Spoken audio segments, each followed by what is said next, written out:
Assalamualaikum warahmatullahi wabarakatuh.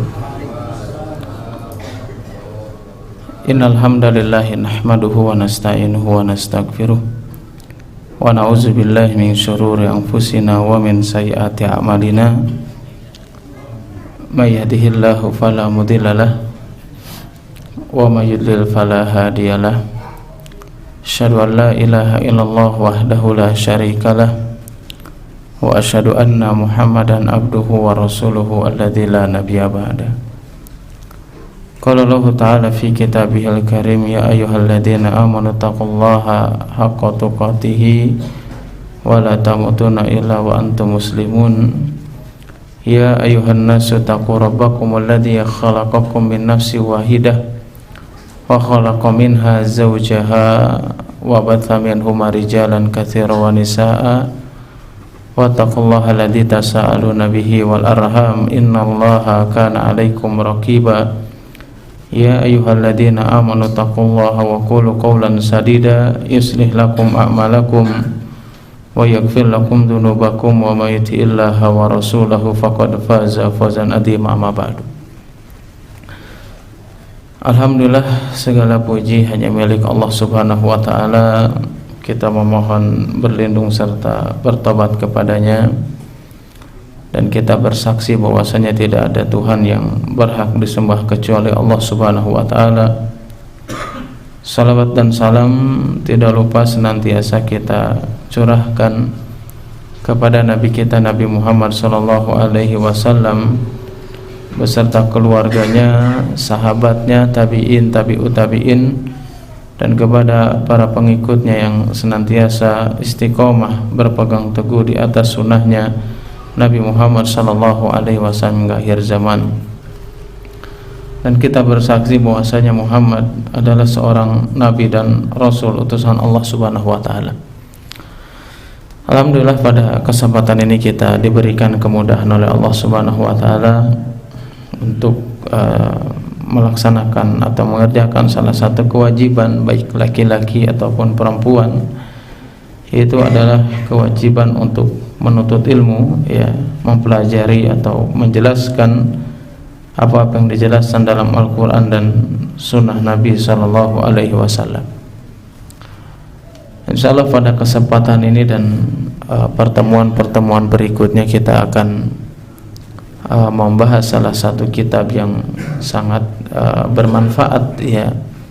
Bahkan para ulama memiliki perhatian khusus dengan kitab yang akan kita bahas, ya, yaitu adalah Al-Kabair, yang di dalamnya menjelaskan tentang dosa-dosa besar, ya, yang dijelaskan oleh Allah Subhanahu wa taala melalui Al-Qur'annya atau dijelaskan oleh Allah Subhanahu wa taala melalui lisan Rasulnya Nabi kita Nabi Muhammad sallallahu alaihi wasallam. Tentu kitab ini, ya,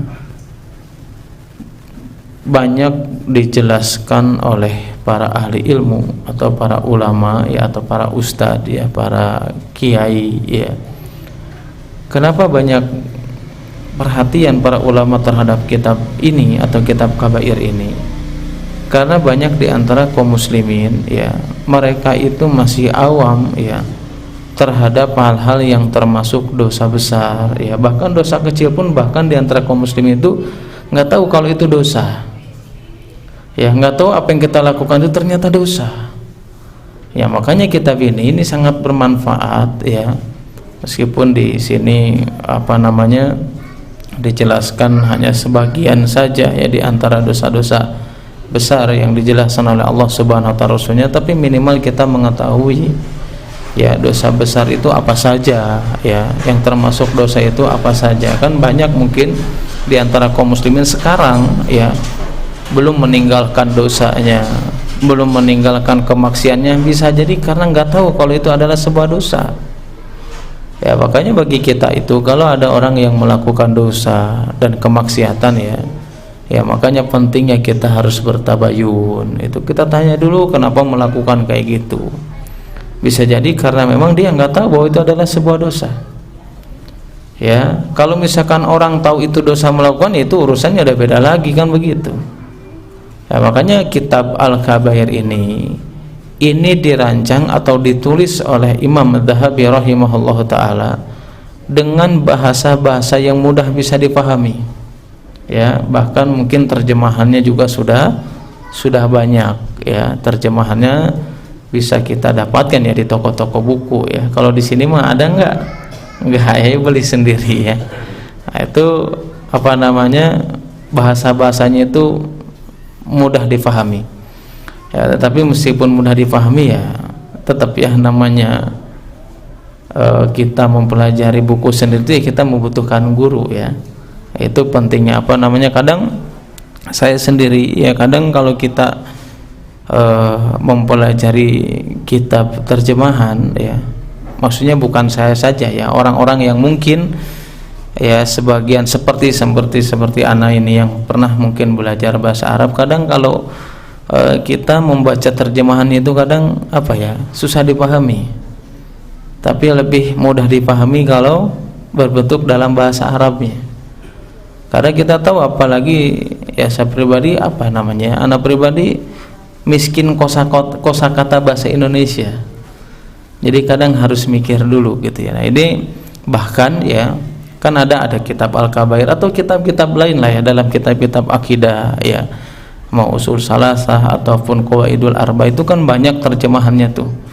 Kadang saya sering membandingkan antara kitab aslinya, maksudnya kitab yang apa namanya dari bahasa Arabnya sama bahasa Indonesia, kadang terjemahannya itu kalau saya pribadi bingung gitu, ya. Makanya ya meskipun banyak terjemahan, ya kita perlu dikaji bersama-sama, ya, dengan para ahli ilmu supaya kita tidak keliru memahaminya, ya, butuh guru lah kita itu kan, ya. Jadi jangan, ya, menyepelekan kita hadir di majelis ilmu. Imam Adz-Dzahabi ini, ya, ini dikenal sebagai ulama yang bermadzhab Syafi'i, ya, bermadzhab Syafi'i. Beliau itu dari Turkmani itu mana ya? Ya, Turkmani, Turkistan mungkin berdekatan, ya, daerah-daerah situlah, ya. Ya, yang jelas, ya, di sini juga dikatakan bahwasanya beliau juga mengambil ilmu itu bukan hanya ke beberapa orang ulama saja, ya.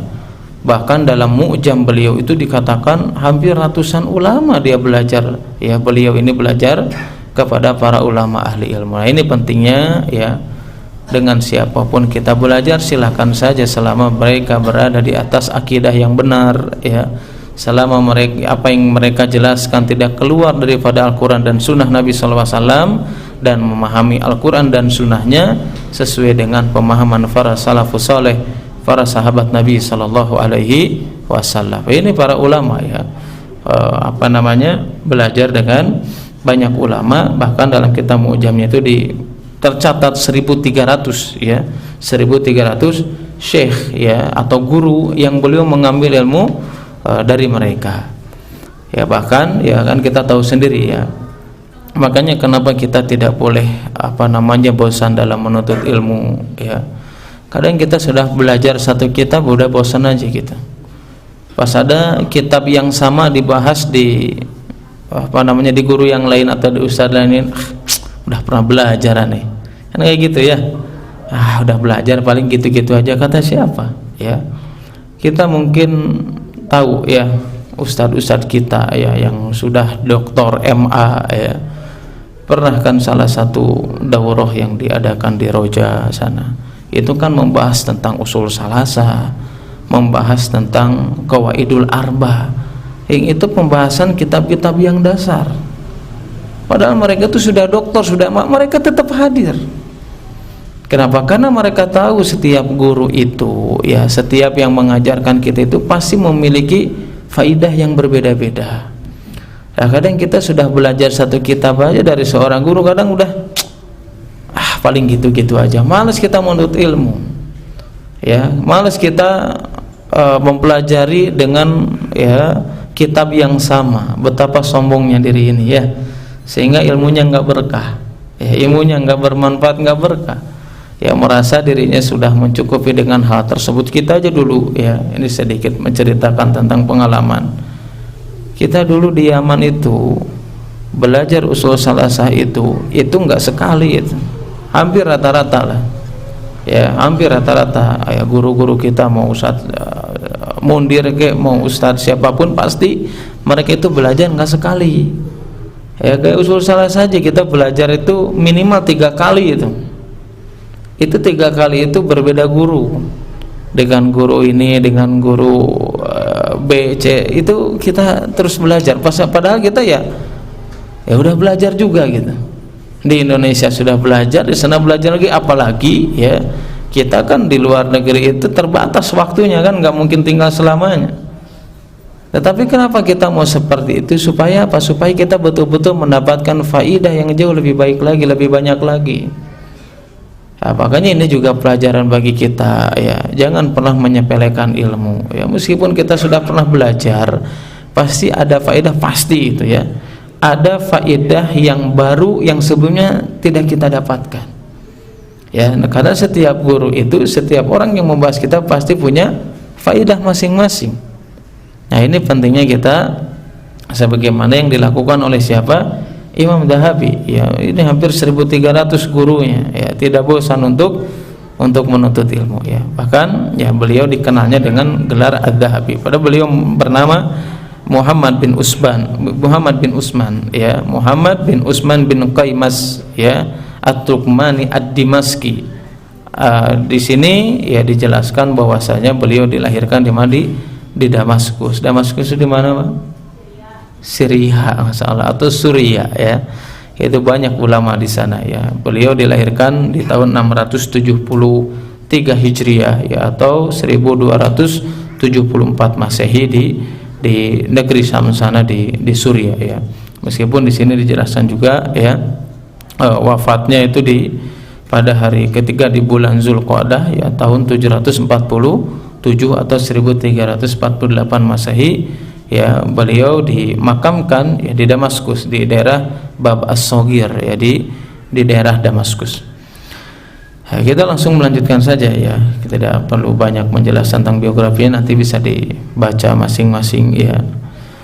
Kitab ini, kitab Al-Kabair ya, tadi sudah kita singgung, yaitu adalah menjelaskan tentang dosa-dosa besar.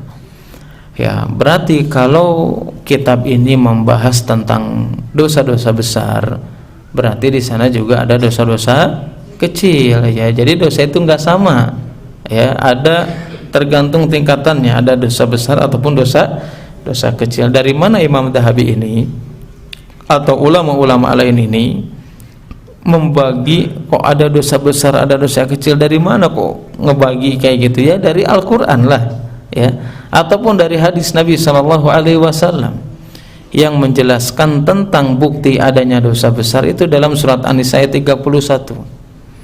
Di situ Allah Subhanahu wa taala berfirman, istajtanibu kaba'ira ma tunhauna nukaffir ankum sayiatikum wa yudkhilukum mudkhalan karima. Dalam ayat tersebut Allah mengatakan apa? Istajtanibu kaba'ira. Kalau seandainya kalian ini meninggalkan dosa-dosa besar, berarti ini sebagai bukti, sebagai dalil ya, kalau Imam Dhahabi dan ulama-ulama yang lain itu mereka nggak mengarang pembagian dosa itu, memang Allah yang membaginya, memang Nabi juga yang menjelaskannya. Makanya dalam ayat tersebut dikatakan apa? Tajtanibu kaba'ira. Kalau seandainya kamu ini meninggalkan dosa-dosa besar, yukaffir ankum sayiatikum ya, Allah itu akan mengampuni dosa atau kesalahan kalian. Wa yudkhilukum mudkhalan karima. Bahkan Allah Subhanahu wa taala akan memasukkan kalian ke tempat yang mulia, adalah surganya Allah Subhanahu wa taala. Ya, makanya ya nanti kita jelaskan satu persatu sebagaimana apa yang dijelaskan dalam kitab ini. Cuman memang ya, jumlah dosa besar itu memang para ulama itu berselisih pendapat. Sebagian ulama ada yang mengatakan hanya 7 ya, sebagian ulama mengatakan 70, sebagian ulama mengatakan 700 ya. Artinya ada perbedaan para ulama ya ketika menjelaskan tentang jumlah dosa-dosa besar. Bahkan di antara mereka juga ya ada yang mendefinisikan bahwasanya dosa-dosa besar yaitu adalah dosa yang pelarangan tersebut dijelaskan oleh Allah atau oleh setiap nabi dan rasul yang diutus oleh Allah Subhanahu wa taala. Akan tetapi di antara para ulama itu menguatkan pendapat ya definisi yang paling kuat yang menjelaskan tentang definisi dosa besar, yaitu adalah dosa yang mana apabila Allah Subhanahu wa taala di dalamnya mengancam dengan api neraka, mengancam dengan laknat, mengancam dengan murkanya Allah Subhanahu wa taala baik di dunia ataupun di akhirat kelak. Ya, ini definisi yang dianggap oleh para ulama definisi yang kuat terhadap penjelasan dosa-dosa besar. Ya, dari mana kita tahu bahwasanya ya dosa besar itu di antara penjelasan para ulama ya dikatakan dosa besar itu kalau diancam dengan api neraka? Itu dijelaskan ada sebuah perkataan dari Hasan Al-Basri rahimahullahu taala. Beliau menjelaskan kullu dzambin nasabahu Allah taala ya finnari wa huwa kabirah. Beliau mengatakan bahwasanya setiap dosa ya kullu dzambin, setiap dosa yang Allah Subhanahu wa taala mengancamnya dengan api neraka fahuwa kabirah, maka ini adalah dosa besar. Begitu juga dijelaskan oleh ulama yang lainnya, yaitu adalah diantaranya dalam kitab Fathul Bari ya, itu dijelaskan oleh Imam Al-Qurtubi. Jadi dalam kitab Fathul Bari ada perkataannya Imam Al-Qurtubi. Beliau menjelaskan ya bahwasanya kullu dzambin utliqa alaihi alkitab wa sunnah wa ijma innahu kabirun wa innahu kabiratun wa adim. Beliau mengatakan bahwasanya setiap dosa yang mana itu dimutlakan atau dijelaskan dalam Al-Quran dan Sunnah dan ijma, kesepakatan para ulama, maka itu apa? Maka itu adalah dosa besar dan azim. Ya, dan ini juga diantara penjelasan baik dalam Al-Quran ataupun hadis Nabi SAW atau penjelasan para ulama tentang penjelasan ciri diantara adanya dosa besar. Atau misalkan ya kita selama ini mengenal sebuah hadis ya, yang hadis itu sangat masyhur ya, yaitu adalah tentang apa? Tentang orang yang dia pergi ke masjid untuk sholat berjamaah ya kan, sholatnya khusyuk ya kan, rukunya juga khusyuk, maka mereka itu akan mendapatkan ampunan dari Allah Subhanahu wa taala. Kapan itu? Apabila mereka tidak melakukan dosa-dosa besar. Berarti ini hadis menjelaskan apa? Ada dosa besar dan ada dosa kecil. Ya, dan dampaknya apa? Dosa besar itu tidak bisa dihapus. Ini pendapat yang kuat ya, karena ada perbedaan para ulama. Ya, bahwasanya dosa besar itu tidak bisa terhapus dengan amalan tertentu kecuali dengan bertobat kepada Allah Subhanahu wa taala. Ya, contoh misalkan ya, kan kita kalau jalan ke masjid itu diampuni dosanya ya. Diampuni setiap langkahnya itu diampuni dosanya. Ya, meskipun di sini ada perbedaan para ulama. Tetapi pendapat yang kuat yang diampuni dengan amalan tertentu ya itu adalah dosa apa? Dosa kecil. Berwudu gitu kan, wudu kan dihapus dosanya itu ya, ketika mencuci wajahnya dihapus dosa yang berkaitan dengan matanya, mencuci tangan dihapus dosa yang berkaitan dengan tangan, itu dosa kecil. Tetapi dosa besar itu tidak bisa dihapuskan oleh Allah Subhanahu wa taala kecuali dengan bertobat kepada Allah Subhanahu wa taala. Dan ini juga apa yang dijelaskan oleh Imam Nawawi rahimahullahu taala. Ya, makanya kita samakan dulu persepsinya ya tentang definisi atau pembagian dosa besar ataupun dosa kecil yang dijelaskan dalam Al-Qur'an ataupun hadis Nabi sallallahu alaihi wasallam atau dijelaskan oleh para ulama salaf ataupun khalaf atau ulama-ulama terdahulu. Ya, maka kita harus pahami dulu tentang hal tersebut. Memang ya, kalau kita berbicara tentang dosa besar jelas ada dampaknya ya, baik ya dosa besar ataupun kecil ya, itu memiliki dampak yang sangat luar biasa baik di dunia ataupun di akhirat. Kalau akhirat mah sudah jelas ya, dampaknya ya neraka gitu kan, siksaan Allah Subhanahu wa taala. Kalau di dunia banyak dampaknya ya, makanya Allah mengatakan apa? Dhaharal fasadu fil barri wa fi ma kasabat aydin nas. munculnya kerusakan di bumi dan di lautan, itu disebabkan apa? Karena ulah tangan alias dosa-dosa kalian. Itu dampak di dunia.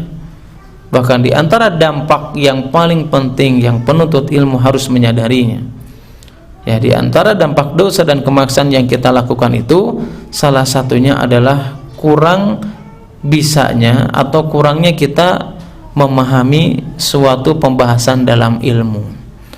Ya, makanya kalau kita susah nih nerapnya, ya susah ngapalkan Al-Qur'an, ya susah nerap pas kajian, ya susah khusyuk pas kajian. Iya, jasadnya di sini ya, tapi pikirannya di mana?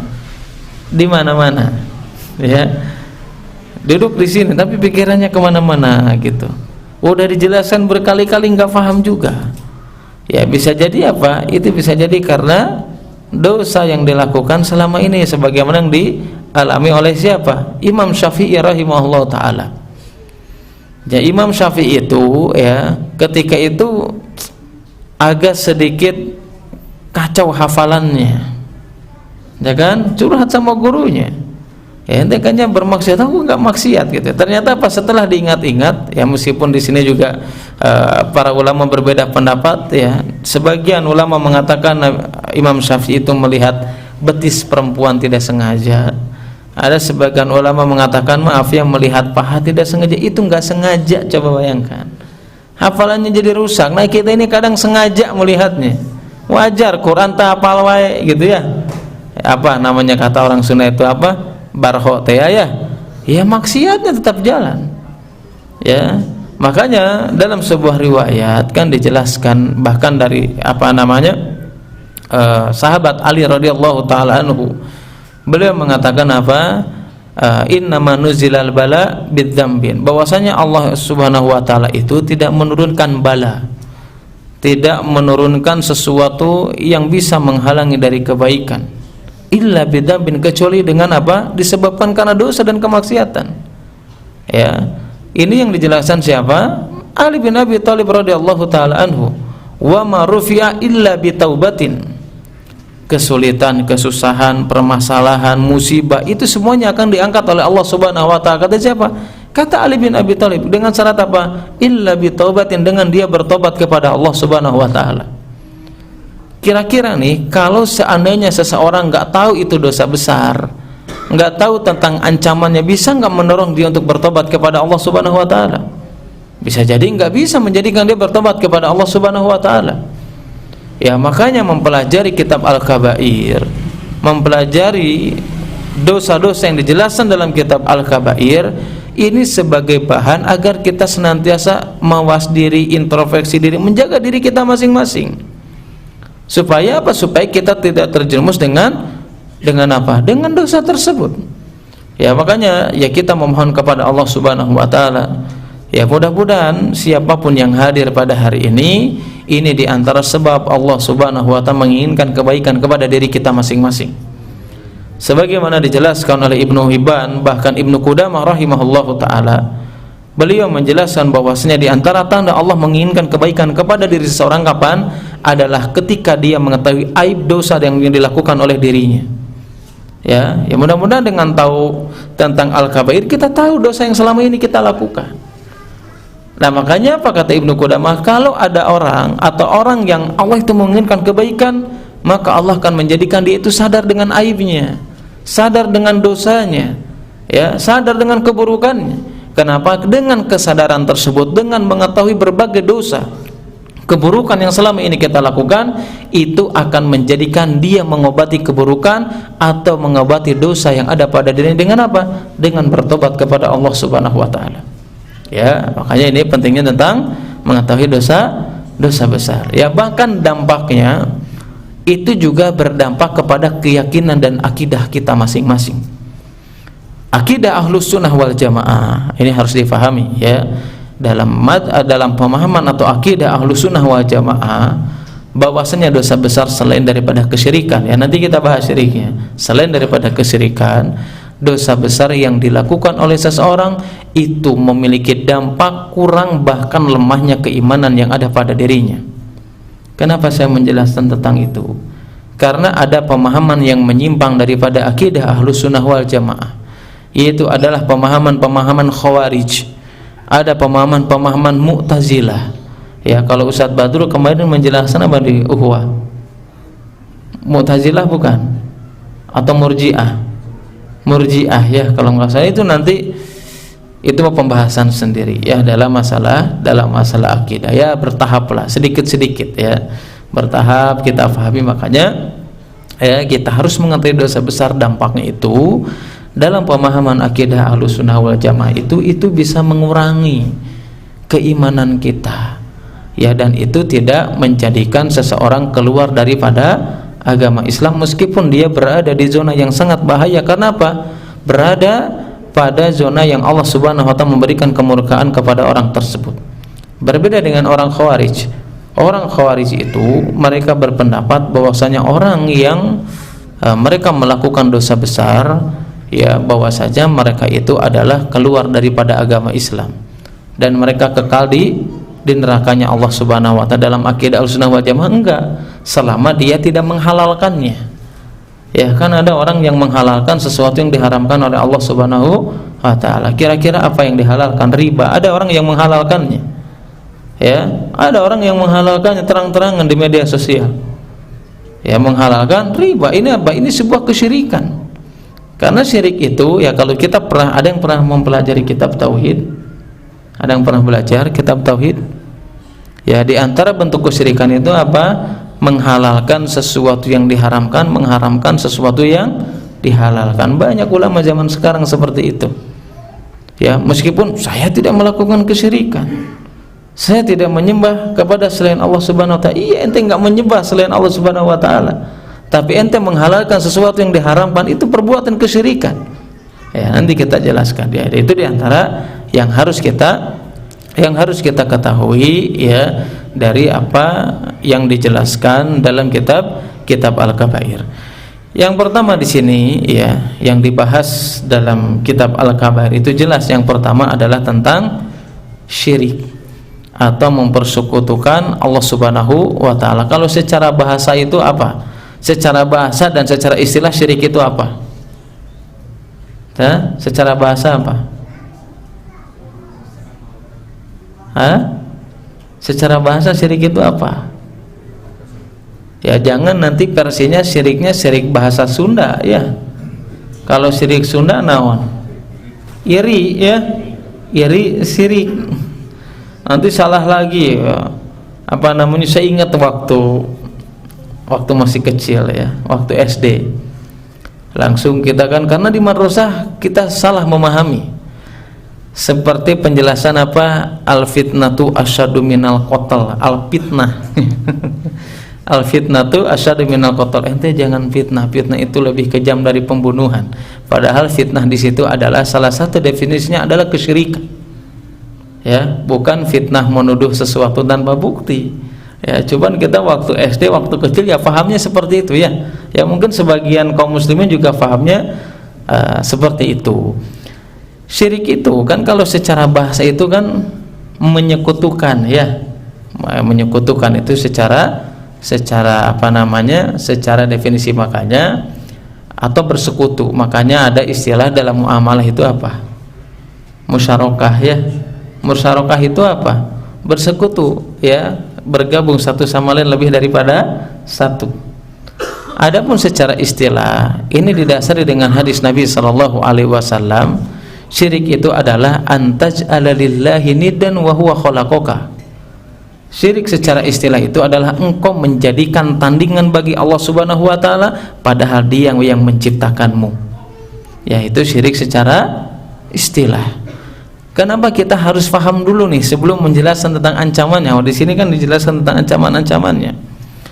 Supaya kita itu ya tidak salah kaprah memahami kesyirikan. Ya, makanya terjadinya banyak di antara kaum muslimin, mereka terjerumus kepada kesyirikan karena mereka salah kaprah, enggak memahami tentang kesyirikan. Yang lebih parah lagi ya, sebagian yang disayangkan, sebagian para dai itu tidak memiliki perhatian khusus tentang tauhid.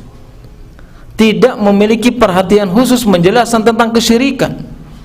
Ya, entah mereka takut kehilangan jamaahnya mungkin, atau mereka memang ya misinya seperti itu, ingin menjauhkan manusia daripada akidah yang benar, dari akidah salafus saleh, dengan menjelaskan apa? Dengan menjelaskan perkara-perkara yang lain, menghindari penjelasan tentang tauhid dan kesyirikan yang dijelaskan, dan itu bentuk dakwah yang sangat ditekankan oleh Nabi sallallahu alaihi wasallam. Ya, makanya wajar ya kalau ada orang yang gondrong tuh yang di media sosial ya, dia ngomong mengatakan apa? Dakwah itu harus damai. Jangan jangan penuh dengan takut, ancaman. Lah inilah dakwah Nabi sallallahu alaihi wasallam, basyira wa nadhira. Ya, dakwah akidah Ahlussunnah wal Jamaah, ciri dakwah akidah Ahlussunnah wal Jamaah. Ciri dakwah Nabi sallallahu alaihi wasallam. Di situ bukan hanya menjelaskan kabar gembira saja, tetapi di situ menjelaskan tentang peringatan bagaimana caranya kita menjauhi dosa, bagaimana caranya kita menjauhi kesyirikan kepada Allah Subhanahu wa taala. Inilah baru dakwahnya Nabi sallallahu alaihi wasallam. Ya, jangan kita selama ini kalau urusan dunia, kalau kajian berurusan dengan keuntungan dunia dan yang lainnya kita semangat, tetapi ketika belajar tauhid kita malas. Dan banyak sekarang orang tuh ketika ingin memahami agama ini pengen cari amannya saja. Ya, cari aman aja. Kalau hadir di majelis ilmu yang dijelaskan tentang tauhid gitu ya, tentang kesyirikan, enggak betah dia. Ya, bukannya enggak boleh, boleh saja, tetapi ada skala prioritas ya. Tapi kalau menjelaskan tentang parenting dan itu, wah semangatnya Masya Allah. Padahal parenting yang paling utama yang diajarkan Nabi sallallahu alaihi wasallam yang pertama kali adalah tauhid. Ya, sebagaimana Nabi SAW kepada Ibnu Abbas, ya, kepada sahabat-sahabat yang ketika itu masih kecil, apa yang diajarkan Nabi SAW? Idza sta'anta fasta'in billah. Kalau kamu meminta maka mintalah kepada Allah Subhanahu wa taala. Tauhid apa bukan? Tauhid.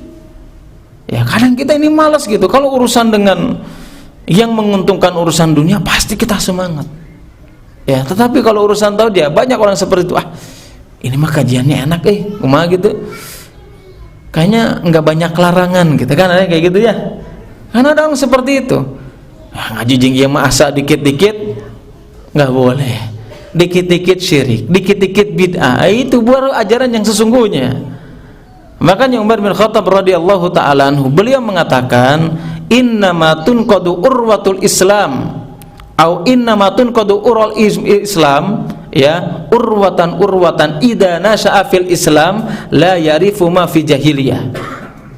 Kata Umar bin Khattab mengatakan apa? Islam ini, talinya yang kokoh ini sedikit-sedikit akan pudar talinya. Kapan itu akan pudar? Kata Umar bin Khattab mengatakan apa? Idza nasha'a fil Islam, kalau seseorang hidup dalam agama Islam tapi mereka tidak mengetahui apa yang dilakukan oleh orang-orang jahiliyah. Nah, inilah pentingnya. Makanya apa? Wajar kalau misalkan ada kemunduran di antara kaum muslimin zaman sekarang karena mereka tidak mau mempelajari apa yang dilakukan oleh orang-orang jahiliyah. Mereka tidak pernah mengetahui apa yang dijelaskan dakwahnya Nabi SAW tentang tauhid, tentang menghindarkan seseorang dari mana? Dari melakukan kesyirikan kepada Allah Subhanahu wa taala. Umar bin Khattab mengatakan demikian. Umar bin Khattab khalifah keberapa? Awas ketiga. Itu tiga apa keempat? Kedua ya. Bukan ketiga langsung jadi keempat ya. Kedua ya. Beliau aja mengatakan demikian. Ya, tali simpul Islam ini ya itu akan pudar dengan sendirinya kapan? Ketika kita itu gak tahu apa yang dilakukan oleh orang-orang jahiliyah. Kenapa para sahabat Nabi sallallahu alaihi wasallam yang dilakukan oleh orang jahiliyah apa? Kesyirikan kepada Allah Subhanahu wa taala. Apa yang menjadikan keistimewaan para sahabat Nabi sallallahu alaihi wasallam itu lebih istimewa daripada orang-orang setelahnya? Padahal mereka itu dulunya mereka adalah pelaku kesyirikan kepada Allah Subhanahu wa taala. Mereka bermaksiat kepada Allah Subhanahu wa taala. Apa yang menjadikan mereka lebih baik daripada manusia setelahnya? Karena ya mereka ketika melakukan kesyirikan kepada Allah Subhanahu wa taala dan datanglah Nabi sallallahu alaihi wasallam menjelaskan tentang tauhid, maka mereka memiliki kebencian untuk melakukan kesyirikan kembali. Kapan para sahabat itu memiliki kebencian untuk meninggalkan kesyirikan? Kapan? Yaitu adalah ketika Nabi SAW menjelaskannya. Inilah pentingnya dakwah tauhid, menjelaskan tauhid dan menjelaskan tentang kesyirikan.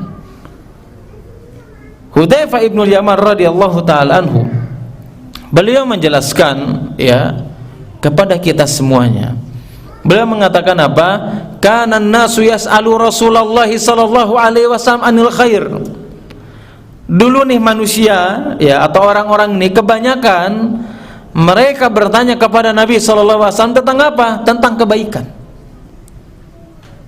Kemudian apa kata Hudzaifah bin Yaman? Adapun aku as'aluhu anisyarrin makhafatan an yudrikani. Tetapi aku, kata Hudzaifah bin Yaman, aku menanya kepada Nabi SAW tentang apa? Tentang sesuatu keburukan. Kenapa? Makhafatan an yudrikani, karena aku khawatir terjerumus kepada keburukan tersebut. Kalau seandainya kita saja dituntut untuk mempelajari, mengetahui berbagai kebaikan yang dijelaskan dalam Al-Quran dan Sunnah Nabi SAW, maka kita pun juga sama. Dituntut untuk apa? Dituntut untuk mempelajari sesuatu yang bisa mengandung keburukan atau yang dilarang oleh Allah Subhanahu wa ta'ala dan Rasulnya. Bagaimana mungkin kita mengetahui tentang keutamaan tauhid? Bagaimana mungkin kita akan mengetahui tentang surganya Allah Subhanahu wa ta'ala kalau kita tidak pernah mengetahui lawannya, itu adalah kesyirikan kepada Allah Subhanahu wa ta'ala. Ya, makanya apa? Wajar kalau ada orang yang senantiasa melakukan kesyirikan kepada Allah. Kenapa? Bisa jadi karena dia belum pernah diajarkan tentang tauhid. Ya, jadi kalau ngajinya itu sesuatu apa? Ya yang sesuai dengan syahwatnya aja. Ya, kalau tidak bertentangan dengan syahwat, tidak bertentangan dengan nafsu, maka dia hadir ngaji. Kan banyaknya orang seperti itu. Intinya ngaji itu adalah ngaji yang bisa apa? Yang tidak bertentangan dengan syahwat dan hawa nafsu. Ya, padahal ilmu yang bermanfaat yang didakwakan oleh Nabi SAW, kebenaran yang hakiki itu pasti bertolak belakang dengan syahwat dan hawa nafsu. Ya, pasti nggak mungkin sama, beda ya. Kenapa? Karena inilah ajaran dari Allah Subhanahu wa ta'ala dan Rasulnya. Ya, makanya ini pentingnya tentang dakwah tauhid, menjelaskan tentang kesyirikan. Ya, meskipun menjelaskan tentang kesyirikan secara jenisnya banyak banget ya. Ya, kita menjelaskan secara global aja, mungkin tentang ancamannya atau tentang hukumannya. Karena kalau jenis-jenisnya ya banyak ya, bahkan banyak diantara kita juga masih karena ketidakfahaman, karena kurangnya dai yang menjelaskan tentang tauhid ya, itu adat itu masih ada, padahal itu termasuk daripada kesyirikan. Apa itu kira-kira contohnya? Sudah umum aja. Pas ngijep mata natanya, jika nama rek menang rezeki aya nu sono gitu ya, aing gitu. Ya alah cenah ieu kicepan sorangan cenah. Majarkeun mah aya nu sono gitu. Nah, syirik apa bukan tuh? Syirik itu tatoyur namanya. Ya, pas nonton sinetron langsung diaplikasikan di rumahna. Aduh cenah, tadi gelas peupeus cenah. Moana naon si bapak gitu. Syirik itu namanya ya. Nah, itu diantara jenisnya ya. Itu harus ada pembahasan tersendiri ya. Nanti kita jelaskan secara global. Itu namanya tatoyur, menggunakan jimat-jimat atau ada kupu-kupu dan yang lainnya ya. Ada tamu. Saya di rumah saya ini ya, hampir dikatakan kayaknya hampir jarang atau hampir nggak pernah ada kupu-kupu, tapi banyak aja tamu ke rumah. Itu kan kesyirikan. Urusannya apa gitu kupu-kupu jeung tamu ya? Urusannya apa? Cicing nelawang pantau jeung nontot jodoh gitu. Itu nggak ada urusan. Makanya ya, kesyirikan itu kadang-kadang kita tidak berbicara dalil saja. Syirik itu kadang bertolak belakang dengan logika kita. Ya, secara fitrah kita, orang yang memiliki fitrah, ya, yang memiliki akal sehat, mereka itu akan menjadi kadang ini kita tidak berbicara dalil dulu nih. Dengan logika aja kadang nggak masuk akal apa yang dilakukan kesyirikan itu. Ya kan? Banyak orang-orang yang melakukan hal seperti itu. Ya, bahkan saya dulu ya pernah di pesantren dulu ketika di Jogja. Pokoknya di salah satu pantai ya, saya nggak perlu dijelaskan, pokoknya salah satu pantai. Itu waktu itu sengaja nih dari pesantren itu ya, kita pas malam satu syuro kita sengaja camping tuh di pinggiran pantai tertentu di Yogyakarta. Supaya apa? Ya supaya kita tahu nih apa yang dilakukan oleh orang-orang yang melakukan kesyirikan. Ternyata benar kita bikin tenda di pinggir pantai gitu ya. Itu benar tuh, dari mulai jam 9 sampai jam 2 apa jam 3 lah baru mereka bubar. Mereka datang dan ana sendiri lihat itu apa? Itu yang datang tuh bukan orang-orang biasa. Mobil-mobil mewah, nggak tahulah pengusaha atau apa dari plat-plat Jakarta, pokoknya mobil-mobil mewah aja. Datang ke situ ya, apa namanya? Nggak tahulah doanya apa, pokoknya di situ bawa sesajen ya, dan salah satu sesajennya itu selain yang kita kenal kopi dan yang lain-lainnya, itu di dalamnya itu ada uang. Mereka meyakini apa, dengan mereka lakukan seperti itu di malam satu syuro, pokoknya nggak tahulah nanti Nyi Roro Kidul akan mengabulkan apa gimana gitu. Salah satu caranya, cirinya itu apa, kalau sesajen itu hilang atau diambil obat ini sama Nyi Roro Kidul. Saya lihat dengan mata kepala saya sendiri, ternyata apa, memang ya kadang tempat kesyirikan itu jadi apa, jadi lahan bisnis. Kenapa dulu orang-orang musyrikin mencegah dakwahnya Nabi SAW?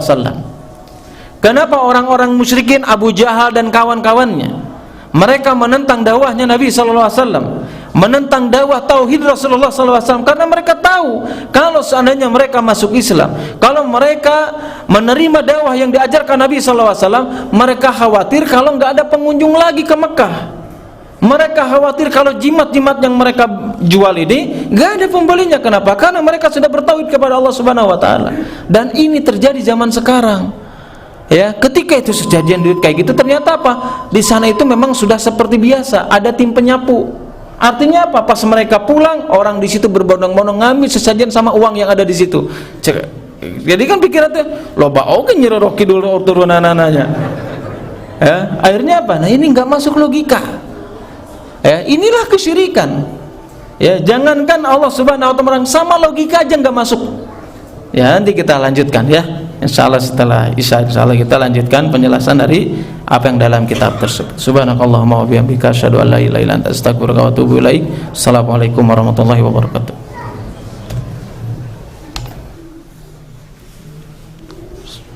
Bismillahirrahmanirrahim. Assalamualaikum warahmatullahi wabarakatuh. Kita lanjut lagi ya. Tadi sampai di mana tadi? Tatoyur ya. Sesajen ya. Turunan Nyi Roro Kidul banyak. Ya. Itu untuk menjelaskan ya, kalau syirik itu ternyata ketika dilarang saja dalam syariat itu secara logika pun nggak nyampe gitu ya. Makanya sebuah kaidah yang dijelaskan oleh para ulama, yang itu dijadikan kaidah para ulama yang lainnya, bahwasanya dalam kaidah tersebut kan dijelaskan ya, bahwasanya Allah Subhanahu Wa Taala itu ya masyara'a, jadi Allah itu tidak akan mensyariatkan sesuatu atau memerintahkan sesuatu kecuali apa, illa maslahatuhu khalisatan aw rajihatan, kecuali di dalamnya itu mengandung maslahatnya itu lebih dominan daripada madaratnya. Wala yanha atau wala yunha illa mafsadatuhu khalisatan aw rajihatan, tidaklah syariat itu melarang sesuatu kecuali di dalamnya madaratnya, mafsadatnya lebih dominan daripada maslahatnya. Sama dengan kesyirikan ya, nggak ada maslahatnya baik di dunia ataupun di akhirat ya. Apalagi ya kita tahu ya, dukun-dukun ya yang kita melakukan atau sebagian melakukan kesyirikan terhadap dukun ya, madaratnya besar, bukan hanya sekadar akhirat saja, dunia diporotin gitu sama dukun itu ya. Harus beli inilah, beli itu, beli parfumnya nggak boleh sama yang lain, parfumnya harus beli dari dia ya, kerisnya nggak boleh dari lain, harus dari dia. Bisnis mereka. Makanya wajar ya ketika dakwah tentang menjelaskan tauhid, menjelaskan tentang kesyirikan ya, maka pasti jelas penentang itu bakal banyak. Karena apa? Ini urusannya dengan perut, sebagaimana yang dilakukan oleh Nabi SAW. Kenapa tadi jelaskan kan orang musyrikin kenapa nggak mau? Karena itu lahan bisnis mereka ya. Makanya orang yang menentang dakwah tauhid, yang menentang dakwah yang menjelaskan tentang kesyirikan, musuhnya bukan hanya orang yang biasa ngaji aja di antara mereka enggak, pembisnis pun sama ya. Nanti tukang bisnya ngambek ya, kan ada biasa namanya rombongan satu bis kemana, belum nanti tukang makanannya juga ngambek ya, terus tukang jimat-jimatnya. Saya dulu sama Yufid ya, sama teman dari perwakilan saya, ada perwakilan dari Yufid TV dulu ya. Saya pernah menemani ustadz kita ya, safari dakwah, bukan saya yang dakwahnya, ustadz kita yang dakwahnya itu di pokoknya Sumatera, dari mulai Riau sampai ke perbatasan Medan dengan Sumatera. Nah kemudian ya, kita itu pergi ke salah satu tempat yang pokoknya tempat tersebut itu betul-betul diagung-agungkan ya. Di dalamnya jelas ya ada kuburan ya ada makamnya, terus di jalan-jalannya itu seperti biasalah ada jualan jimat dan yang lainnya. Nah, kita nanya ke salah satu penjual di sana ya, jadi saya lupa jimatnya itu, pokoknya ada salah satu jimat ya dijelaskan nih loh, ini jimat ini buat A, buat B. Nah, ada satu jimat dijelaskan nih, kalau jimat ini nih, ini buat pelaris kalau dagang pak, katanya. Ibu-ibu yang jualnya. Langsung kita tanya, pantesan ibu laris pakai kayak gini ya? Amit-amit saya nggak pakai kayak ginian saya mah. Ngomong kayak gitu dia. Wallahi dia ngomong kayak gitu. Amit-amit saya mah nggak pakai kayak gituan pak, katanya. Padahal dia nawarin kalau itu buat pelaris. Berarti motifnya apa? Bisnis. Itulah syariat kenapa melarangnya ya. Makanya apa, ketika kita tahu dosa besar ya yang dijelaskan oleh Imam Dzahabi dan yang lainnya, maka ini sebagai cara bagi kita untuk apa, untuk betul-betul mengetahui dosa apa saja yang bisa mendatangkan kemurkaan dari Allah Subhanahu wa taala ya. Apalagi kesyirikan itu dari berbagai dalil, ada dalil secara khusus ataupun secara umum tentang menjelaskan kalau kesyirikan itu adalah perbuatan dosa besar, bahkan bisa mengeluarkan daripada agama Islam ya. Kalau syiriknya syirik besar ya. Makanya di antara ciri dosa besar itu tadi selain dijelaskan dalam Al-Quran dan Sunnah ya, kemudian juga diancam dengan murka, laknat dan yang lainnya, maka di antara dosa besar itu biasanya tuh kalau dalam hadis Nabi itu diawali atau ada kalimat yang kalimatnya itu redaksinya kurang lebih apa, maka apabila kalian melakukan sesuatu maka bukan golongan kami, itu dosa besar. Contohnya apa ya, yaitu adalah Nabi mengatakan apa, wa man rogiba an sunnati falaysa minni, barang siapa yang dia membenci sunnahku. Hati-hati ya, orang benci sunnah Nabi SAW bukan hanya sekedar benci, ngejek ini mah ya, ngejek sama sunnah Nabi SAW, menghina orang yang istiqomah di atas sunnahnya, wallahi itu adalah dosa besar yang dijelaskan oleh Nabi SAW. Makanya penting kita mempelajari mana ketauhidan, mana kesyirikan, supaya kita bisa dijauhkan dari hal tersebut. Makanya tadi juga saya singgung, kenapa banyak orang, banyak dai yang tidak menjelaskan tentang kesyirikan. Mereka ya dengan dalih ya kan Ustadz harus belajar apa dulu? Adab dulu ya. Padahal dulu kita jelaskan kalau adab itu ada berapa? Ada berapa adab? Ada 5 apa 4? Hah? Adab ada 5 apa 4? Hah? 5 apa 4? 2 ya. Adab itu ada 2. Dulu pernah kita jelaskan ya Allah ya. Yang pertama adalah adab kepada Allah, yang kedua akhlak kepada atau adab kepada sesama. Makanya Allah Subhanahu wa ta'ala mengatakan dalam surat Luqman ayat 13 apa? Ya bunayya la tusyrik billah inna syirka la dzulmun adzim. Ketika Allah Subhanahu wa ta'ala, Nabi membacakan ayat tersebut, kalian itu jangan melakukan kesyirikan. Kenapa? Karena kesyirikan itu adalah apa? Adalah kedzaliman yang sangat besar. Makanya para sahabat bertanya kepada Nabi SAW, ya Rasulullah, kalau seandainya yang selamat itu, atau ketika Nabi SAW menjelaskan salah satu firman Allah Subhanahu wa ta'ala ya, yang menjelaskan bahwasanya ya di antara sebab seseorang diberikan keamanan, ketentraman oleh Allah Subhanahu wa ta'ala, yaitu apa? Yaitu yang tidak menggabungkan antara kesyirikan dengan kedzaliman. Para sahabat nanya, ya Rasulullah, kalau seandainya yang selamat itu adalah orang yang tidak melakukan kedzaliman, ya kita ini semua tidak lepas dari melakukan kedzaliman. Kemudian kata Nabi SAW mengatakan apa? Maksudnya dolim di situ bukan dolim yang kamu kira seperti itu, bukan. Tetapi dolim di sini adalah kedoliman yang sangat besar ketika engkau melakukan kesyirikan kepada Allah Subhanahu Wa Taala. Ini sebagai dalil adab itu ada dua antara kita dengan Allah dengan makhluknya. Makanya jangan pernah kita menghindari dakwah tauhid, menghindari menjelaskan tentang kesyirikan dengan beralasan mengajarkan adab lebih dahulu, padahal adab yang lebih dahulu adalah bagaimana kita beradab kepada Allah dengan tidak melakukan kesyirikan kepada Allah Subhanahu wa taala. Ya, makanya Imam Ibnul Qayyim, kemudian Ma'qal bin Ubaidillah Al-Jaziri, beliau mengatakan apa? Barang siapa yang dia memperbaiki hubungannya dengan Allah, maka Allah pun akan memperbaiki hubungannya dengan sesama. Artinya apa? Memperbaiki tauhidnya, memperbaiki akidahnya. Percuma kita memperbaiki hubungan dengan sesama kalau kita tidak pernah memperbaiki hubungan kita dengan Allah Subhanahu wa taala. Apa manfaatnya? Apa bedanya dengan orang-orang kafir yang mereka melakukan kebaikan kepada sesamanya? Bahkan kepada kita pun mereka melakukan kebaikan, tapi mereka melakukan kesyirikan kepada Allah Subhanahu wa taala. Apakah Allah menerima amalannya? Allah tidak menerima amalannya ketika dia dipanggil di hadapan Allah Subhanahu wa taala. Ya, makanya apa? Jangan pernah salah kita memahami tentang kesyirikan. Yang sangat disayangkan di antara kaum muslimin, mereka memiliki pandangan yang penting mau mengucapkan dua kalimat syahadat mual aman dari kesyirikan. Benar enggak?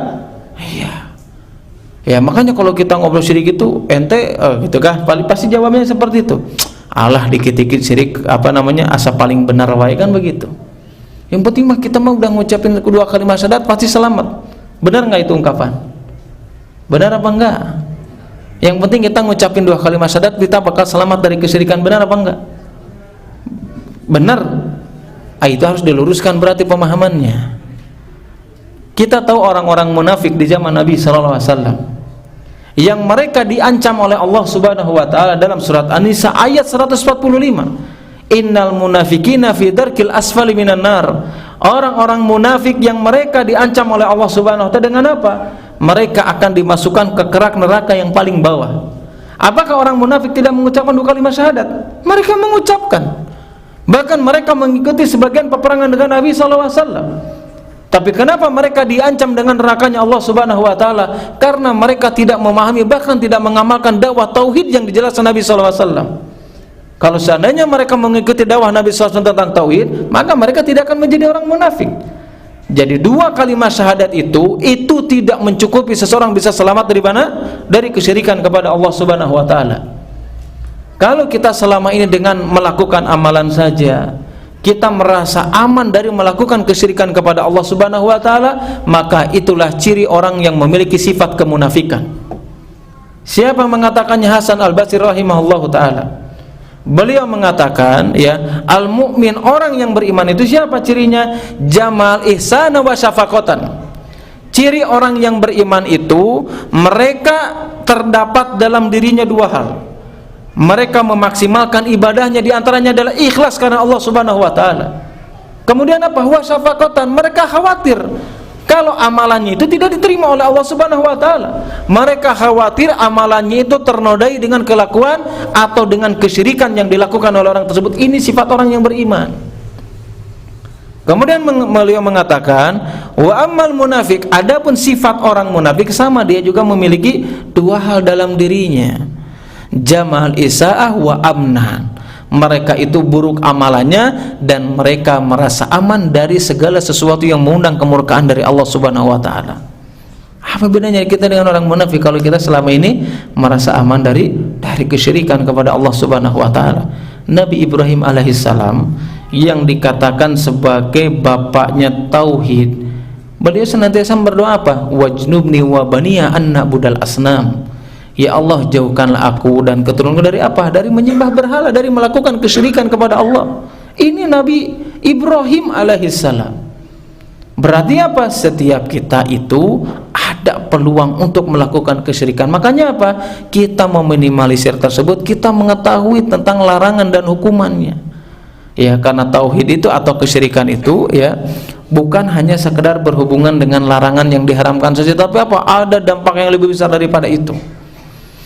Ya, makanya itulah penting kita mengetahui tentang kesyirikan. Jadi yang pertama yang harus diluruskan, tidak cukup kita mengetahui mengucapkan 2 kalimat syahadat itu bisa selamat dari kesyirikan. Yang kedua, pemahaman yang keliru, ya, sehingga mereka itu menganggap atau melakukan kesyirikan menjadi hal yang biasa. Ketika mereka menganggap, ya, kalau seandainya yang penting mah ada saya mah tengah lakukan syirik, nah aku mah gitu. Oh, kita tanya, ya, saya mah yakin dah Allah nu ciptakeun gitu, ya, Allah memberikan rezeki, Allah yang mengatur alam semesta. Saya mah ieu mangan saukur perantara hungkul. Ya, syirik apa enggak tuh? Syirik. Kenapa? Dijelaskan oleh Allah Subhanahu wa taala dalam surat Az-Zukhruf, kalau nggak salah ayat 87 atau ayat yang atau di surat yang lainnya. Di situ dijelaskan apa? Allah Subhanahu wa taala mengatakan apa? Wala in sa'atahum man khalaqahum la yaqulunallah. Sifat orang musyrikin zaman dahulu, kalau dia ditanya siapa yang menciptakan, siapa yang memberikan rezeki, siapa yang mengatur alam semesta, mereka mengatakan apa? La yaqulunallah, mereka akan mengatakan Allah. Apakah mereka tidak diperangi? Justru mereka diperangi oleh Rasulullah SAW. Ya, ketika dia yakin, orang-orang musyrikin terdahulu mereka tahu Allah yang memberikan rezeki. Mereka tahu apa yang mereka sembah tidak mendatangkan, ya, rezeki atau mengatur. Mereka tahu. Tetapi di samping itu mereka berdoa kepada selain Allah Subhanahu wa taala, yang mereka menganggap sesembahan selain Allah sebagai perantara antara dia dengan Allah Subhanahu wa taala, dan Rasulullah pun memeranginya. Artinya apa? Enggak cukup kita meyakini Allah memberikan rezeki saja, Allah mengatur alam semesta, tetapi di samping itu kita beribadah dan berdoa dan bahkan bersujud kepada selain Allah Subhanahu wa taala. Ya, berarti apa? Berarti tauhid, orang yang bisa dikatakan tauhid atau muwahhid, orang-orang yang memiliki ketauhidan kepada Allah dengan baik, mereka bukan hanya sekedar meyakini tentang perkara rububiyah saja, tetapi mereka pun meyakini bahkan mentauhidkan Allah dalam urusan uluhiyah, alias beribadah kepada Allah Subhanahu wa taala.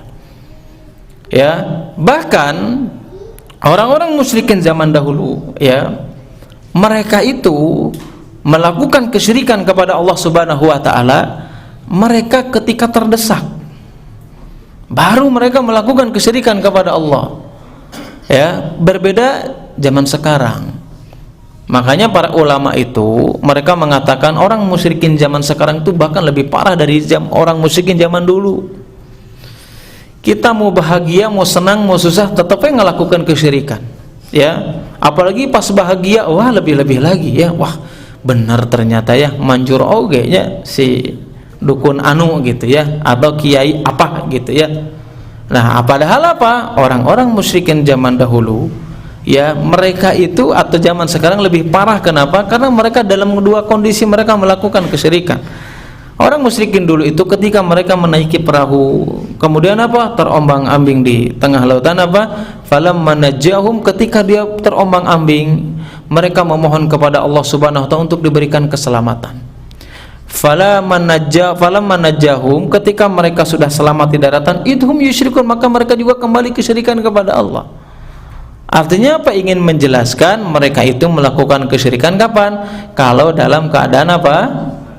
Itulah, kalau kita kan beda lagi, enggak, kebalik, afwan. Kalau dalam keadaan susah mereka kembali kepada Allah, kalau dalam keadaan bahagia mereka melakukan kesyirikan kepada Allah Subhanahu wa taala. Nah, kemudian di sini dijelaskan di antara ancamannya orang yang melakukan kesyirikan kepada Allah Subhanahu wa taala, ayat yang sangat yang sering kita dengar dalam surat An-Nisa 48 ataupun 116. Di situ dijelaskan innallaha la yaghfiru ayyushraka bihi wa yaghfiru ma duna dzalika liman yasha. Di antara sebab kenapa syirik itu sangat dilarang, atau kenapa hal yang pertama kali dijelaskan dalam kitab Al-Kabair tentang larangan dan termasuk dosa besar adalah kesyirikan, bahwasanya di antara dosa yang tidak akan diampuni oleh Allah Subhanahu wa taala adalah ketika seseorang melakukan kesyirikan dan dia ketika mati belum sempat bertobat kepada Allah Subhanahu wa taala. Kemudian apalagi di sini dijelaskan apa? Ya, wa yaghfiru ma duna dzalika liman yasha, akan tetapi Allah mengampuni dosa bukan dosa selainnya. Ya, jadi kalau para ulama itu menganjurkan ketika menafsirkan ayat tersebut, ya, Allah itu tidak akan mengampuni orang yang melakukan kesyirikan, tetapi Allah akan mengampuni dosa yang lainnya. Itu kurang pas menurut para ulama ahli tafsir. Kenapa? Karena tadi saya di mukadimah jelasan, karena ada hal, ya, yang itu, ya, apabila dilakukan seseorang tapi termasuk kesyirikan. Contohnya tadi apa? Menghalalkan sesuatu yang diharamkan. Artinya tafsir yang pas itu dijelaskan oleh para ulama, itu maksudnya adalah adapun, ya, Allah tidak mengampuni dosa kesyirikan, tetapi Allah mengampuni dosa di bawah kesyirikan. Ya, kenapa? Karena ada hal yang termasuk kesyirikan meskipun dia menyembah atau beribadah kepada Allah Subhanahu wa taala, tetapi dia terjerumus kepada kesyirikan kapan? Ketika dia menghalalkan sesuatu yang diharamkan, atau misalkan ketika seseorang itu terjerumus kepada perbuatan pengingkaran terhadap syariat. Contoh, misalkan ada orang yang mengatakan, ya, kerudung atau sholat itu tidak wajib, ya, itu termasuk apa? Itu termasuk perbuatan kekufuran dan itu mengandung kesyirikan kepada Allah Subhanahu wa taala.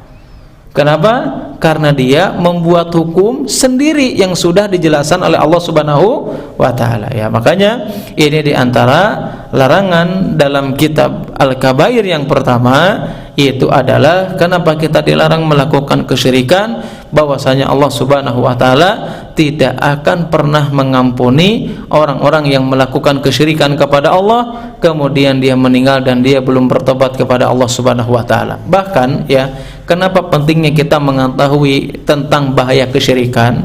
Supaya kita itu tahu lawan dari kesyirikan itu adalah tauhid. Dalam sebuah hadis Nabi SAW, hadis dari Anas bin Malik radhiyallahu taala anhu yang diriwayatkan Tirmidzi dan yang lainnya, hadis qudsi, di situ dijelaskan bahwasanya Allah Subhanahu wa taala berfirman, ya, bahwasanya tentang menjelaskan apa? Menjelaskan tentang ampunan yang akan diberikan oleh Allah Subhanahu wa taala. Ya ibnu Adam, lau ataitani bi qurabil ardi khataya summa la tusyrik bi syai'an la ataituka bi qurabiha magfiratan. Kata Allah Subhanahu wa taala mengatakan, saking dahsyatnya dosa syirik dan lawannya tauhid, di sini dikatakan apa? Ya ibnu Adam, wahai anak keturunan Adam, kata Allah Subhanahu wa taala, lau ataitani bi qurabil ardi khataya, kalau seandainya kamu ini nanti datang kepadaku dengan berbagai kesalahan, berbagai dosa, saking banyak dosa dan kesalahan yang kamu lakukan, saking banyaknya itu dosa kamu itu sebesar bumi. Kemudian kata Allah Subhanahu wa taala mengatakan apa? La ataituka bi qurabiha magfiratan. Meskipun dosa kamu saking banyaknya sebesar bumi ini, aku juga akan memberikan kepadamu ampunan. Sebanyak apa? Sebesar bumi juga. Kapan? Ketika engkau tidak melakukan kesyirikan kepada Allah Subhanahu wa taala. Ya, berarti apa? Ini diantara betapa dahsyatnya dampak kesyirikan apabila dilakukan oleh seseorang, dan betapa dahsyatnya manfaat keutamaan orang yang meninggalkan kesyirikan kemudian mentauhidkan Allah Subhanahu wa taala. Kenapa? Karena kesyirikan itu bukan hanya sekedar ditinggalkan saja. Makanya kalau dalam kitab tauhid, ya, kan ada bab tentang apa? Takut dari kesyirikan. Sebagian ulama mengatakan, kenapa Syekh Muhammad bin Abdul Wahhab rahimahullahu taala, beliau dalam kitab tersebut dikatakan takut dari kesyirikan. Kenapa? Ini untuk menegaskan kalau kesyirikan itu bukan hanya sekedar ditinggalkan, tetapi kita harus tahu kenapa harus memiliki rasa takut kita terjerumus kepada perbuatan kesyirikan tersebut. Ya, makanya apa? Seseorang dikatakan sebagai muslim sejati, mukmin sejati adalah mereka bukan hanya sekedar meninggalkan kesyirikan, tetapi mereka berlepas diri dari orang-orang yang melakukan kesyirikan kepada Allah Subhanahu wa taala. Baru itu mukmin yang sejati. Ya, kan dulu atau mungkin sebagian bapak-bapak atau teman-teman, ya, mungkin pernah mempelajari tentang usul salasah, tentang definisi makna Islam. Apa definisi Islam? Yang tahu, ya, didoakan aja semoga berkah gitu, ya, nggak ada hadiah, ya. Ya, apa definisi Islam? Artinya Islam itu apa? Ya, kalau secara bahasa betul tunduk dan patuh secara istilah. Apa itu? Orang dikatakan muslim sejati, mukmin sejati itu betul, dia adalah bukan hanya sekedar meninggalkan kesyirikan, tetapi dia berlepas diri dari orang yang melakukan kesyirikan kepada Allah Subhanahu wa taala. Makanya para ulama menjelaskan, Syekh Utsaimin, Syekhul Islam dan ulama-ulama yang lainnya mengatakan Islam itu apa? Wal istislamu lillahi bitauhid wal inqiyadu lahu bitta'ah wal bara'atu minasyirki wa ahli. Pertama apa? Orang dikatakan Islam itu apa? Dia tunduk dan patuh. Dengan cara apa tunduk dan patuhnya? Bitauhid, dengan mentauhidkan Allah Subhanahu wa taala. Berarti apa? Meninggalkan kesyirikan. Ya, kalau kita ingin dikatakan sebagai seorang mukmin, seorang muslim sejati, apa? Taat kepada Allah Subhanahu wa taala, tunduk kepada Allah Subhanahu wa taala dengan apa? Bitauhid wal inqiyadu lahu bitta'ah. Selain dia mentauhidkan Allah, kemudian dia menjalankan apa? Setiap ketaatan yang diperintahkan oleh Allah Subhanahu wa taala. Sebagian ulama mengatakan, kenapa ketaatan di sini disebutkan setelah tauhid? Ya, kenapa di situ enggak langsung tunduk dan patuh dengan ketaatan kemudian mentauhidkan? Kenapa tauhid dulu? Para ulama, sebagian ulama menafsirkan kenapa tauhid dulu kemudian menjelaskan tentang ketaatan, karena apa? Yang mendorong seseorang melakukan ketaatan, semangat melakukan kebaikan adalah ketika dia memiliki ketauhidan yang kuat dalam hatinya.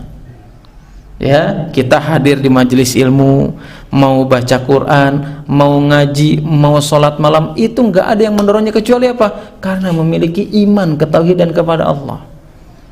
Makanya di sana yang kedua apa? Ketaatan. Kemudian apa yang dikatakan muslim sejati itu? Wal bara'atu minasyirki wa ahli. Dia berlepas diri dari kesyirikan dan pelakunya. Di sini kalimatnya baro'ah. Ya, kalau bapak-bapak atau teman-teman pernah belajar bahasa Arab, secara bahasa itu ada namanya tarokun. Tarokun itu artinya meninggalkan. Baro'atun sama secara bahasa itu meninggalkan, tetapi secara makna lebih dalam baro'ah. Kalau taroka itu cuma ninggalkan gitu hungkul, ya udah ninggalin gitu aja. Tapi kalau baro'ah itu bukan hanya sekedar meninggalkan, tapi dia betul-betul berlepas diri. Ya, makanya apa? Pertama, wajar kalau Imam Dzahabi rahimahullah ta'ala menjelaskan yang pertama kali, selain Allah tidak akan mengampuni dosa kesyirikan. Karena apa? Ciri orang mukmin sejati, muslim sejati, bukan hanya meninggalkan kesyirikan, bahkan dia berlepas diri dari orang-orang yang melakukan kesyirikan kepada Allah Subhanahu wa ta'ala. Ya, pas tahun baru dia ngakunya muslim, ternyata apa? Mengucapkan sesuatu hal, kalimat yang mengandung kesyirikan kepada Allah Subhanahu wa ta'ala. Gimana mana muslimnya identitasnya? Ya, tahun baru kemarin banyak kan keren-kerenan nulis di statusnya, wah gaya ya. Biar bahasa Inggrisnya keren lah, Mary apa gitu ya. Padahal itu menurut kalimat mengandung kesyirikan. Padahal mukmin sejati itu bukan hanya meninggalkan kesyirikan, tetapi berlepas diri dari orang-orang yang melakukan kesyirikan kepada Allah Subhanahu wa taala. Kemudian yang ketiga, alasan yang ketiga masih panjang Pak ya, 3 aja ya. Nanti pertemuan yang akan datang kita singgung sedikit insya Allah ya. Mudah-mudahan kita dimudahkan oleh Allah ya. Yang jelas kembali ke kaidah ya, kajian itu gimana kaidahnya? Kalau kajian harus selesai itu kaidahnya gimana? Dilihat pertama dari tatapannya ya. Yang kedua dilihat dari gaya duduknya ya. Kalau matanya udah kosong, lihat lagi udah beda, gak sayang beres ngaji nanya. Kalau yang kedua gaya duduknya dah mana semelong kiewe gitu, kosong, udah selesai aja. Nah, larangan yang ketiga ya, saking dahsyatnya dampak kesyirikan atau kenapa Allah Subhanahu wa taala melarangnya, itu dijelaskan dalam surat Al-Maidah ayat 72. Allah Subhanahu wa taala berfirman, innahu man yusyrik billah faqad haramallahu alaihil jannah wa ma'wahun nar wa ma lidzalimina min ansar. Orang yang melakukan kesyirikan kepada Allah ya, bukan kita kan kadang kita sering dituduh ya, wah ieu mah cenah surga teh digana di kapling kosorangan gitu ya. Ada yang kayak gitu banyak. Nah, kita nggak pernah mengkapling, kita menjelaskan apa yang dijelaskan dalam Al-Quran. Wah, dikit-dikit neraka, Allah yang menjelaskannya. Innahu man yusyrik billah, dalam surat Al-Maidah ayat 72, siapapun yang mereka melakukan kesyirikan kepada Allah Subhanahu wa taala, faqad haramallahu alaihil jannah, maka orang tersebut diharamkan untuk masuk ke dalam surganya Allah Subhanahu wa taala. Wa malidzalimina min nasir, dan tidak ada seorang pun yang mampu menolongnya. Siapa yang menentukan bahwa orang musyrikin haram masuk surga dan dia masuk ke neraka? Adalah Allah Subhanahu wa taala, bukan saya pribadi atau bukan ustaz-ustaz yang lainnya. Jadi jangan pernah mengaburkan, mengatakan bahwasanya kita itu mengampling surga. Enggak, kita menjelaskan apa yang disampaikan Allah. Kalau orang musyrikin itu apa? Haram dia untuk masuk ke dalam surganya Allah Subhanahu wa taala. Wallahu taala alam bisawab, ya. Masih banyak dalilnya, insyaallah nanti pertemuannya akan datang kita singgung sedikit, ya, agar kita betul-betul mengetahui kenapa Allah Subhanahu wa taala atau kenapa kezaliman yang sangat besar yang dilarang oleh Allah Subhanahu wa taala adalah kesyirikan kepada Allah Subhanahu wa taala. Allah alam bisawab. Cukup, Pak? Cukup, ya. Ya, tadi ya dilihat matanya satu-satu. Ya, karena saya juga melihat matanya, ya. Ada yang mau nanya dulu nggak? Kalau nggak, ya gimana, Pak? Bismillah. Assalamualaikum warahmatullahi wabarakatuh. Banyak orang-orang yang belum paham, belum mengerti bahwa kesyirikan yang kecil ada di antara semua manusia itu melakukannya, semacam orang-orang kadang-kadang melakukan penetapan tanggal, hari, bulan, tahun. Tolong dijelaskan supaya Ya, mengerti. betul, ya. Itu sebetulnya termasuk ke dalam bab tatoyur, Pak.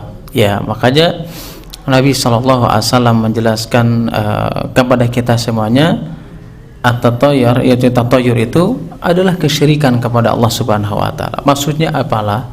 Yang dikatakan tatoyur itu menjadikan sebab yang dia bukan sebab. Ya, tatoyur kaidahnya artinya apa? Menjadikan sebab yang dia bukan sebab. Contoh misalkan, ya, ada orang yang meyakini misalkan ngitung tanggal di sini bukan tanggal pasnya, tetapi dia meyakini bahwasanya kalau tanggal sekian itu karena sial, gitu ya. Atau misalkan ada meyakini Rebo yang mendatangkan bala, ya. Rebo apa namanya, Pak? Itu, ya. Itu menentukan sesuatu dengan tanggal, dengan hari yang itu bukan sebab. Emang yang mendatangkan bala dan keselamatan siapa? Allah Subhanahu wa taala. Ketika dia mengatakan sebab atau menjadikan sebab yang dia bukan sebab, maka dia terjerumus kepada kesyirikan yang bernama pelakukannya atau amalannya adalah tatoyur. Jadi menjadikan sebab yang dia bukan sebab atau menentukan hari. Makanya Nabi mengatakan wala safaro, ya, tidak ada kesialan dalam bulan Safar. Ya, padahal Nabi sudah jelas. Kadang sebagian kita ini nggak mau ngadain pernikahan di bulan Safar, ya. Nah, cenah lamun nikah bulan Safar katanya bakal cerai, gitu ya. Bakal romantis. Hubungannya apa? Percayaan romantis dengan bulan ada hubungannya? Nggak ada. Ya, yang memberikan kebaikan dan kemadaratan, yang memberikan kebaikan, mengangkat kemadaratan siapa? Allah Subhanahu wa taala. Ketika kita menjadikan sebab yang dia bukan sebab, maka itulah yang dikatakan Nabi SAW kalau tatayur itu adalah perbuatan kesyirikan kepada Allah Subhanahu wa taala. Ya, bahkan banyak, ya, kesyirikan yang kecil itu seperti riya, itu kan syirik juga. Ya, riya, ya, syirik itu. Ya, meskipun memang, ya, nanti ada perbedaan para ulama, ya, tentang amalan yang tercampur dengan riya. Ya, ada sebagian ulama itu berpendapat apakah riya itu bisa menghapuskan amalan yang kita lakukan. Itu syirik kecil memang, ya. Nah, para ulama mengatakan berselisih pendapat seperti Imam Ibnul Qayyim dan yang lainnya. Ya, kalau kita dalam beribadah dari awal memang niatnya riya aja. Kalau dari awal niatnya riya, ulama sepakat, ya, bahwasanya amalan tersebut tertolak. Tapi kalau seandainya riya, yang jadi kedua, riya itu bisa menghapuskan amalan karena kesyirikan, ya. Itu bisa menghapuskan amalan, ya, pada amalan yang satu sama lain itu berhubungan. Contoh, saya tadi sholat isya itu 4 rakaat. Ketika 2 rakaat mah saya ikhlas, ya, khusyuk, ikhlas karena Allah Subhanahu wa taala. pas rakaat ketiga ahlilakeun saeutik gitu ya, biar kelihatan khusyuk gitu ya, biar kelihatan alim. Nah ini berarti terjerumus kepada riya. Para ulama mengatakan kalau dalam ibadah yang satu sama lain tidak dipisahkan kan nggak mungkin.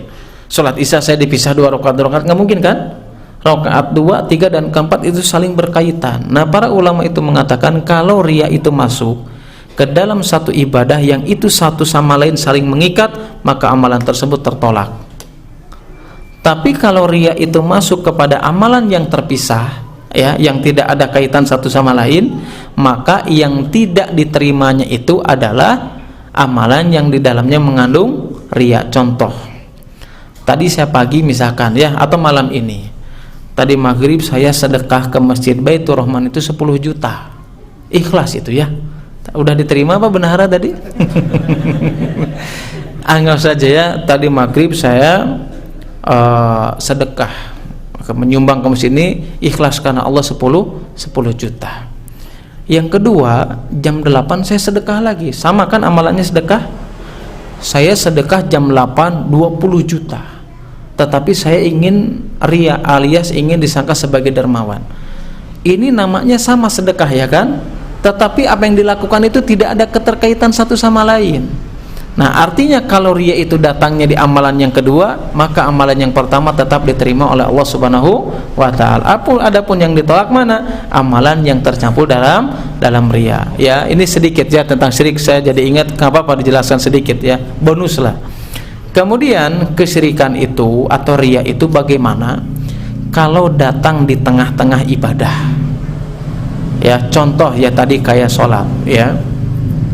Orang kalau dalam ibadah ketika masuk riya dalam dirinya itu ada 2 kemungkinan. Ada yang kemungkinan dia ngelawan si riya tersebut ya. Ada kemungkinan dia menikmati riya tersebut. Ya kan? Nah, para ulama mengatakan kalau seandainya masuk riya dalam ibadah kita dan kita melawannya berhasil ataupun tidak berhasil, maka amalan tersebut diterima oleh Allah Subhanahu wa ta'ala. Ini diantara pendapat dalam Imam Ahmad bin Hanbal ya, yang penting kita sudah berusaha. Nah sebagian ulama lagi ya, pernah yang jadi perselisihan para ulama bagaimana kalau kita menikmati riya itu. Contoh tadi sholat isya, di awal saya misalkan ikhlas, pas rakaat kedua, ketiga atau seterusnya masuk riya dan kita menikmati riya tersebut. Sebagian ulama mengatakan bahwasanya ya ketika masuk riya dan dia menikmati riya dalam ibadahnya, maka amalan tersebut itu tidak berpengaruh alias dia tetap diterima oleh Allah Subhanahu wa ta'ala. Kenapa? Karena yang dihitung itu adalah niat yang pertamanya. Ya, udah dari awal juga udah ikhlas, cuma pas di tengah-tengah datang riya. Nah sebagian ulama berpendapat apa? Dia tetap amalnya diterima. Kenapa? Karena yang dihitung itu niat yang pertama. Tetapi sebagian ulama tadi seperti Imam Ibnu Qayyim dan yang lainnya, mereka berpendapat maka amalan tersebut ditolak. Allah alam bisawab, itu termasuk daripada kesyirikan. Makanya syirik kecil itu dampaknya bisa menghapus amalan yang kita lakukan saat itu. Kalau syirik besar itu bisa menghapus seluruh amalan yang selama ini kita lakukan. Makanya Allah Subhanahu wa ta'ala mengatakan dalam surat Az-Zumar ayat 65 ya. Di situ kan dijelaskan Allah memerintahkan atau mengatakan kepada Nabi sallallahu alaihi wasallam, la in asyrakta la yahbatanna amaluka wa la takunanna minal muntarin aw la takunanna minal khasirin. Allah mengatakan apa? Kamu nih, ini Rasulullah yang diperingatinya, seorang nabi apalagi kita. Kata Allah mengatakan apa? La in asyrakta, kalau kamu melakukan kesyirikan kepada Allah, la yahbatana amaluka, maka kami akan menghapus setiap amalan yang selama ini kita lakukan. Ya, apalagi kalau itu syiriknya syirik besar yang bisa mengeluarkan seseorang daripada agama Islam, itu menghapus seluruh amalan yang kita lakukan. Adapun syirik kecil seperti tadi tatoyur ya atau riya, itu hanya menghapus amalan yang kita lakukan yang di dalamnya mengandung kesyirikan. Allah ta'ala alam bisawab. Jelas ya? Masya Allah. Sudah ada batuk lagi, udahlah ya. Udah kode ya. Enggak ya, enggak, memang udah aja. Ini mungkin yang bisa disampaikan hari ini, mudah-mudahan bermanfaat ya, khususnya bagi saya pribadi, bagi bapak-bapak dan ibu sekalian. Mudah-mudahan di pertemuan yang akan datang kita dimudahkan, kita lanjut sedikit tentang kesyirikan, meskipun babnya berbeda, kita singgung sedikit ya. Subhanakallahumma wa bihamdika, asyhadu an la ilaha illa anta, astaghfiruka wa atubu ilaik. Wassalamualaikum warahmatullahi wabarakatuh.